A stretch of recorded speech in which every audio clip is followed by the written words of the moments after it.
Now we were seeing about the uses of soil microorganisms, isn't it? The soil microorganisms improve the fertility of the soil, you know it. So they decompose the waste material in the soil and return it to the soil again. In fact, they help for the fertility of the soil, giving to the improvement of the plants and growth of the plants, that they help in that manner, you know it. So we'll see this and how this the nutrients present in the soil are useful to the plants. So in such a manner you can also use this microorganisms by preparing in our home by using the compost pit. Okay, you know how to prepare a compost pit. What is a compost pit? Compost is a manure that is developed from the soil by adding the organic matter in the soil, by improvising the nutrients in the soil that helps for the growth of the plant. That is, it improves the fertility of the soil and improves the growth of the plants in such a manner. So that is about the compost. It's an organic manure. Compost is an organic manure. How to develop this compost pit in our houses, that we'll see now, and what is the use and the activity. By doing this activity you can know how this soil containing the organic material improvises the fertility of the soil. So for this you take two pots, or you can dig a pit in a corner, and you can also do this experiment. So for this activity you need two pots, or any two pits you can dig it. So if you take the pots, you take a loose soil in the pots. In one of the pot you add organic matter. What does the organic matter consist of?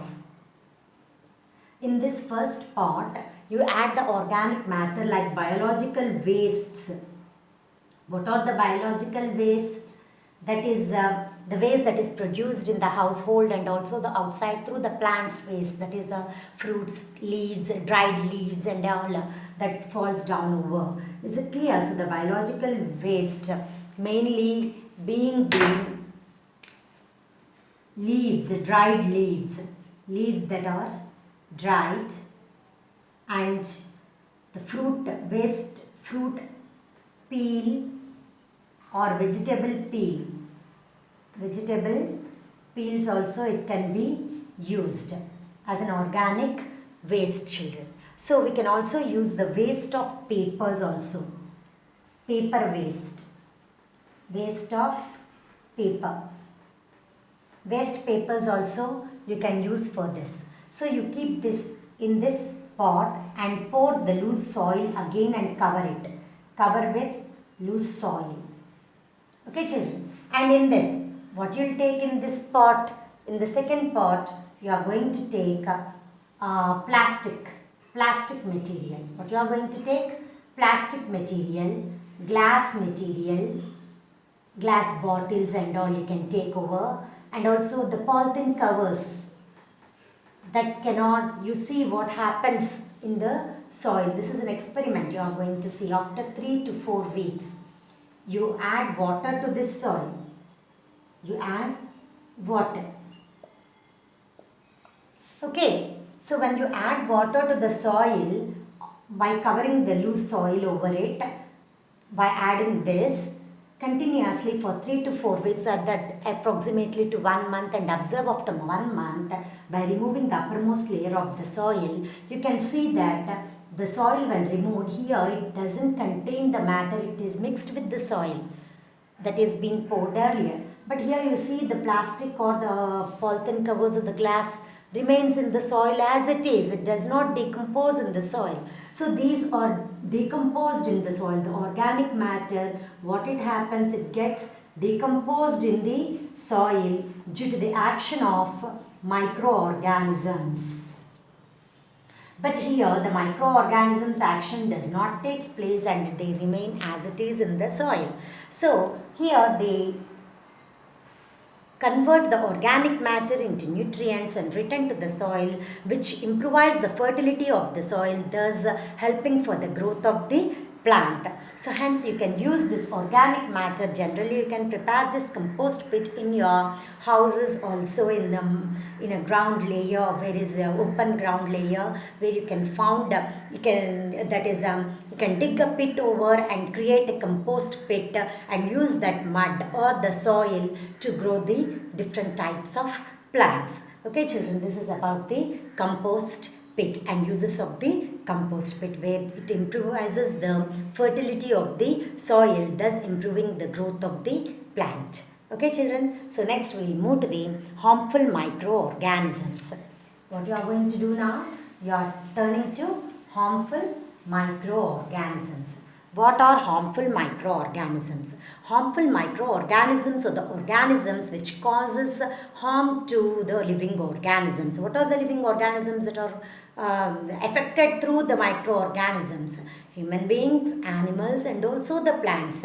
How they are affected, that we are going to learn through this topic. Okay children, so now we'll find out what are the different harmful microorganisms.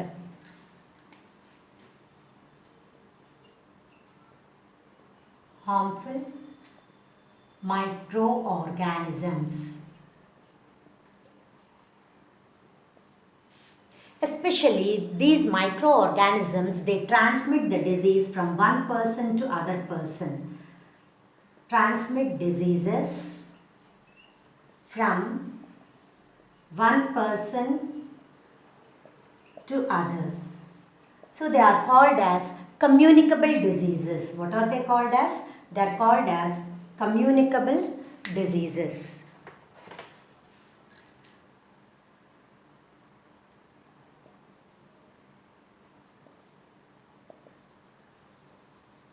Or they are also called as infectious diseases, since they infect the diseases. Infectious diseases or contagious diseases.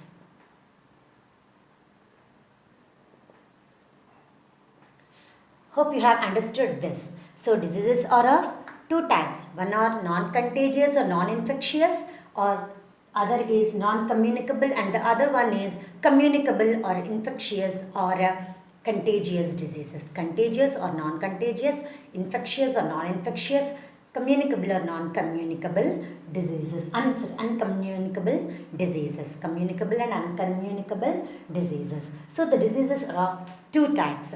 Some transmit the disease from one person to other person through air, water or the food we eat. How do the diseases or transmit from one person to other person? They are mainly through the microorganisms. How the microorganisms enter them? It is through the air, that is the person when they cough or they sneeze, the droplets come out from their nose or mouth and travel through the air. If it is through air, they travel through the air and transmit and moves to the other person and come into contact with the other person and get the other person gets this disease from the infected person. So this is how the diseases are transmitted from one person to another persons. So now exactly if you see the a case that is going on now is about the COVID-19, that is transmitted through air or it direct contact also. Some through direct contact or through the air, food or water also the disease are being transmitted. So the disease are transmitted through direct contact or indirect. Direct contact of the infected person or indirect contact, that is through the tiny droplets of air, water, through the infected person, used by the infected person. Food or clothes also. Clothes are used by that infected person also. The material that is used by the infected person, if it is used by the others also, the disease may be transmitted from that person, that is the infected person, to the healthy person also. So these are called as communicable diseases. What are the different communicable diseases and how they are caused, and what are the different precautions that we take to avoid these communicable diseases, we'll learn now. Okay children, now note down what are communicable diseases. See the board children. Pathogens. So, what are pathogens? You know that the microorganisms cause the diseases to us, isn't it? So, the microorganisms which cause the diseases are called as pathogens. They are dangerous organisms which cause harm to us. So, they are called as pathogens. So, organisms which cause diseases are called as pathogens. The microorganisms that cause the diseases are called as pathogens, and in these microorganisms, they enter our body and cause diseases in various ways, and the organisms that cause from one person to other person, the diseases that are caused through these organisms are called as communicable diseases. I told you already. So they enter our body through air, water, food, or through the direct contact, physical contact of the infected person, or through the they are carried by the insects or the animals to the other healthy person. How is it? So we'll see.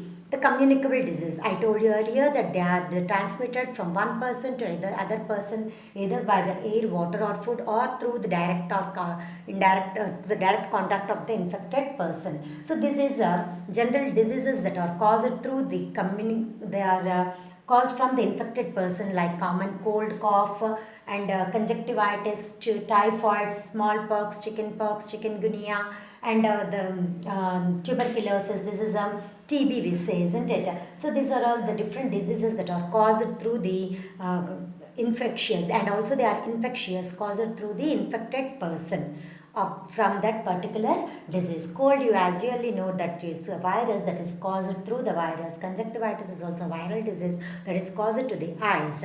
Conjunctivitis is called as, it is an sore eyes, we say, isn't it? That is about the conjunctivitis. And typhoid, it is a Salmonella typhi bacteria which causes the typhoid diseases. And also the smallpox, you have already learned about the smallpox disease, that is experimentally proven by the Edward Jenner, isn't it? You know about the smallpox and chickenpox. These are the skin diseases, the lesions that appear over the skin through the bacteria. Next, the smile flu is influenza, that is a flu, it's a disease that is caused virally, flu fever. Then it's also in the tuberculosis is a TB. It's affected with the cough which is generated from one person to other person. And the chikungunya also is caused through the mosquitoes, where the plasmodium parasite enters into the mosquito and causes through the mosquitoes. So what are these? So some diseases are caused through mosquitoes and some are caused through the bacteria or the fungi. So these are microorganisms directly enter through the food or water or the air and enter the body of the healthy person, and some through the insects they cause us. How is it possible? We'll see now in detail. So the organism which is a carrier of the disease causing microorganism, that is called as a vector. Here in some diseases like the chikungunya or the malaria, we can see that they are transmitted through the insects.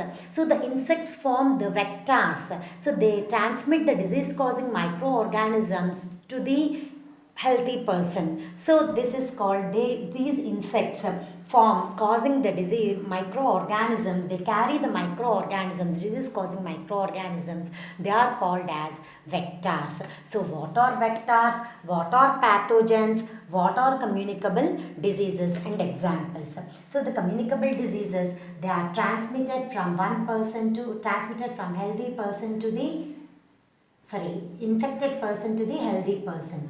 Transmitted from infected person to healthy person.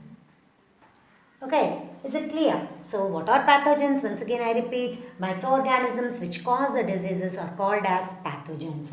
What are communicable diseases? They are communicable, that is transferred from one person, that is infected person, to the healthy person through the agents like air, water, food, clothes, or the clothes of the infected person, or through the insects and the animals also. They are transmitted indirectly. And next, the vectors. What are the vectors? The vectors being the insects or the animals which are the carriers of the disease causing microorganisms. Okay children, now we will see about the diseases that are transmitted through the vectors. Okay, now see the children, the different vectors causing the diseases. First example is malaria. Malaria is the disease that is caused through the Plasmodium parasite, but it doesn't cause directly. It affects inoculates into the female Anopheles mosquito in the blood of the female Anopheles mosquito, and through the female Anopheles mosquito, when it bites a healthy person, then the disease is transmitted to the healthy person. So it is through the female Anopheles mosquito it is caused, but the main causative agent of the microorganism is the Plasmodium parasite affecting the disease. Okay, children. So how to control the disease?